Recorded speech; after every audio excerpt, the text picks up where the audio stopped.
we are going to talk about which quarterback that do we believe that is going to have a breakout season in 2021, and a young quarterback. This means under the age of 25, and this is taking away any quarterback who's already had a breakout season like Lamar Jackson and Josh Allen, because they are 24, but they already had one. So the quarterbacks currently that have the chance to have a breakout year that are under 25 are Daniel Jones, Justin Herbert, Sam Darnold, let's see what happens there, Drew Lock, Joe Burrow, Tua Tagovailoa, Kyler Murray, and Jalen Hurts. Out of these crop of guys, who do you think is most likely to have a breakout year in 2021? If we're counting Justin Herbert, I would definitely say Justin Herbert. I like the situation that the Chargers have put him in so far. I like the move to go out and get Brandon Staley, and I think they're going to have a good offseason. I would love to revisit this question in maybe a couple of weeks or 2 months just to see where all the chips fall, because I think a guy like Sam Darnold or Drew Lock could be the answer depending on what type of situation they're in. I know the Broncos have been rumored to be looking at quarterbacks. Deshaun Watson was one of them, but I've even heard people saying they think the Broncos could draft a quarterback, which I think is crazy. I was pretty low on Drew Lock at the start of last year, but the guy hasn't even gotten a chance, really. He's only had one season as a starter in the league, and the Broncos were a mess this season with COVID and all the issues they had. So I would like to see Drew Lock with a chance. He's got some good weapons on that offense at receiver, so I think Drew Lock could be a good target if they give him a chance in Denver. I'm low on Drew Lock. I think he's not a starting quarterback in the NFL, at least. He's definitely not a franchise quarterback. My pick is between 4 QBs. Kyler Murray, because last season the Cardinals did not have a number 2 guy to go to. Yes, they had DeAndre Hopkins, but Christian Kirk is not a number 2. Larry Fitzgerald is really old, and their tight ends are not really good, so he didn't have much of a chance to really break out. If they get a number 2, I can see him breaking out.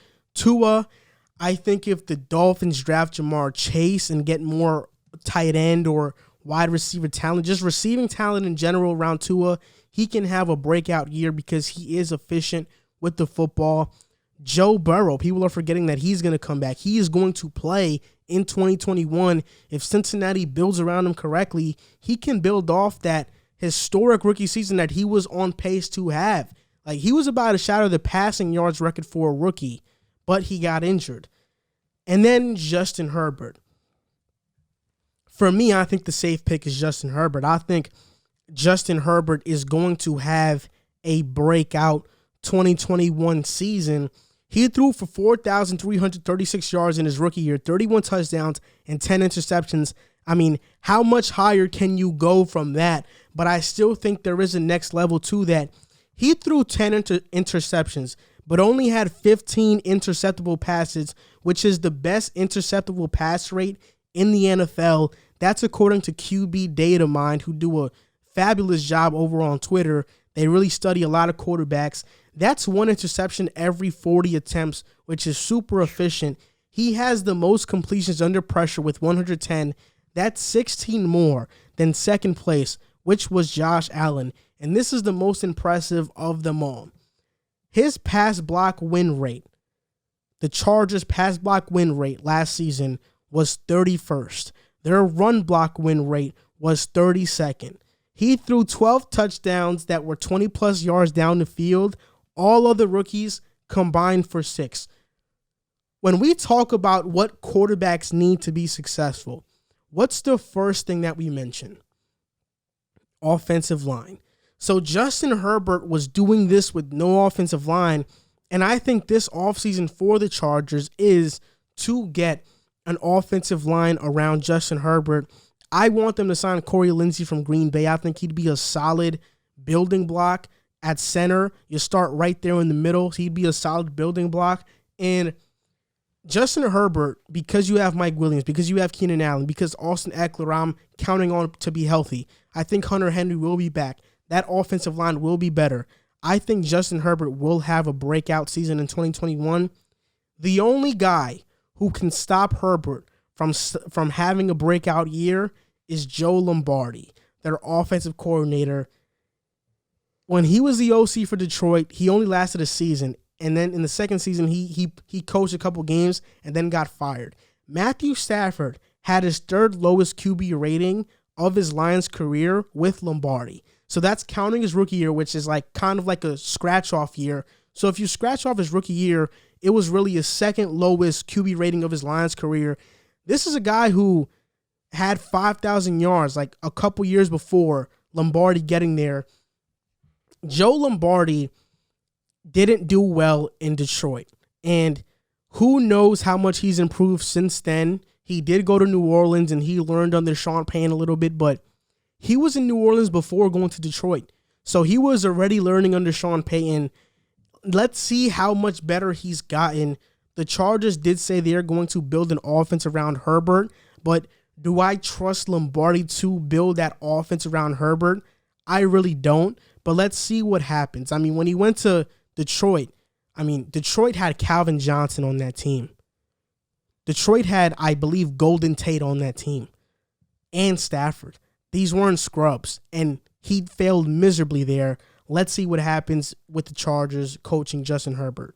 Yeah, I think that Herbert is the obvious choice on the list. Like you mentioned, he showed so much potential in his first season, and they weren't winning games because of the issues on the other side of the ball and on special teams. I hope that Brandon Staley can come in and be a head coach who can control the game a little bit more than Anthony Lynn did last season. But, I was just looking for some under-the-radar targets. I think a guy like Daniel Jones can take a big step forward if he continues to cut down on the turnovers. I thought he did a pretty solid job of that as the year went along this past season, but he's still got a lot of room to improve there. I think the Giants can help him out with another target this offseason in the draft. I think they're going to look to target one of those top wide receivers, and getting Saquon Barkley back will be a huge help for him, pairing along with that great defense that they had last season. I think that Daniel Jones could be another guy to look at. And my most outlandish under-the-radar name that I just want to throw out there, and I don't know how realistic this is going to be depending on where everybody lands in free agency, Mitchell Trubisky. He had a pretty good second half of the year. I'd like to see him get a shot somewhere. Maybe I'm crazy. Maybe, I'm giving him too much of an opportunity, but he was pretty good in the second half, and with the right system, I think he could be a solid starting QB. I just don't know where that is because with the openings, I don't know where he fits. Maybe the Patriots. Trubisky is, I know you were high on him, and you sounds like you still are high. I was never high on him. I thought that he was just as good as Jared Goff, which I mean. He's not. He's not as good as Jared Goff. Mitchell Trubisky is a bust. Let's be honest. He is not a good starting quarterback in the NFL, and if I'm the Patriots and I'm looking at, we're going to talk about this later on, if I'm looking at Mitchell Trubisky or Cam Newton, I'm going Cam Newton. Especially, do I trust Mitchell Trubisky to learn Josh McDaniels' offense in an offseason? I don't. I don't know where the Patriots are at right now. Is it worth bringing back Cam Newton for another year? Yes. What do they gain out of that? Are they going to compete with Cam Newton at quarterback? Yes, I think they are. Yeah, I think you're crazy. I don't think I'm crazy. We'll talk about Cam Newton later on in the show. I think Cam Newton is not getting a fair shot. I mean, this guy, we'll talk about it later. I don't even think it has anything to do with Cam Newton. I'll just give it a sneak peek, though. The Patriots had the most opt-outs in the NFL. They finished 7-9 still. Cam Newton, even though he had 8 passing touchdowns, he had 12 rushing touchdowns. So he had 20 touchdowns total to 10 interceptions, and he didn't have a full offseason to learn the offense. And that offense is really complicated. All the names and the cadences they have to learn is really complicated. He didn't have an offseason. There are no real targets in New England, and he caught COVID. So he had to take 2 weeks off from football during the year, which is a huge detriment. And still, they went 7-9. If they have a lot of cap space, if they can surround Cam with solid receiving threats, they can have a really good year. I don't see them as a playoff team next year. With the way the division is trending, I don't think the Bills are going to take a step back. I think the Dolphins are going to be better next year. They almost beat the Bills. It's not like the Bills blew out the Patriots. They didn't blow them out. I think the Bills are going to be much better than the Patriots next season. Much better. You think so? Yes. Okay. We'll see. I'm not saying yes or no because I have to see the offseason moves. But of course. I think Trubisky versus Cam, I don't think it's close. Trubisky can only see one side of the field. He can only see the right side. I think it's the left or right. One of them, but he completely dismisses one half of the field. I think, especially in that offense, nah. I think the Patriots should draft a quarterback personally. I think that they should start to move on and try and start over again. In 2014, the Lions had Golden Tate, Calvin Johnson, Jacques Bell, Theo Riddick, Reggie Bush, and Eric Ebron. And they had the 22nd ranked offense with Joe Lombardi. So Joe Lombardi scares me. If it's not Justin Herbert, though, the quarterback I'm picking to have a breakout year is Kyler Murray. But if we want to talk about quarterbacks that... You don't think that this past season was a breakout for Kyler? No, I don't. I think a breakout because I think he was... Certain parts were. But throughout the entirety of a season, it wasn't. But if we're talking about quarterbacks who aren't who we don't label as good, like Daniel Jones, Sam Darnold, Drew Lock, and I guess that's it. Maybe you want to label Jalen Hurts that, because he hasn't played much.